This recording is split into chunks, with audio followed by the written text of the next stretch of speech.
চায়নাতে এক ধরনের বাঁশের গাছ হয়। সেই বাঁশ গাছে যখন আপনি বীজ বপন করবেন, একদিন দুই দিন পানি দিবেন, গাছটা বড় হয় না। 1 মাস 2 মাস পানি দিবেন, গাছটা বড় হয় না। সার দেন, যত্ন করেন, কোনোভাবেই গাছটা বড় হয় না। 1 বছর বীজ থেকে চারা গাছ অঙ্কুরিত হয় না।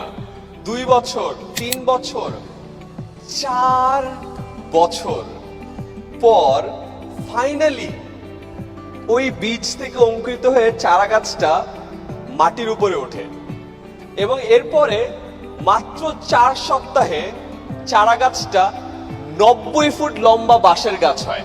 কয় ফুট? 90 ফুট। এই গল্পটার সাথে আপনাদের সবার লাইফের মিল আছে। আপনারা এখন অনেক কষ্ট করছেন, অনেক কষ্ট করে ঢাকায় আসছেন, অনেকের সাথে পরিচিত হওয়ার চেষ্টা করছেন, নেটওয়ার্কিং করছেন, কল দিচ্ছেন, হয়তোবা পাত্তা পাচ্ছেন না, অনেক জায়গায় যাচ্ছেন, কাস্টমার কিনছে না। মনে রাখেন, আপনারও বীজটা একটু অঙ্কুরিত হতে টাইম লাগছে। ওই যে 4 বছর একবার করে একবার যখন ওখান থেকে বের হবেন, 4 সপ্তাহে 90 ফুট এই স্টেডিয়াম পার হয়ে যাবেন। ঠিক এখানে একটা মজার বিষয় আছে। তখন ওই চারা গাছটা দেখে বাকি মানুষ কিন্তু বলে যে আরে মাত্র 4 সপ্তাহে চারা গাছটা 90 ফিট লম্বা হয়েছে। আসলে কি 4 সপ্তাহে 90 ফিট লম্বা হয়েছিল? 4 বছর 4 সপ্তাহে 90 ফুট লম্বা হয়েছিল। তো মনে রাখেন, আজকে যদি আপনাদের এফর্ট গুলো বা আপনাদের কাজগুলো কেউ ভ্যালু না করে, আপনি এখন ওইখানে আছেন, টাইম কিন্তু কাউন্ট হচ্ছে।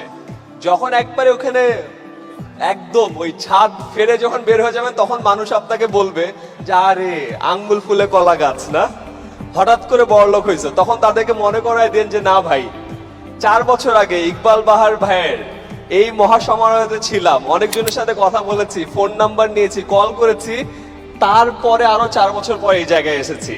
বুঝতে পেরেছি ব্যাপারটা? Very good.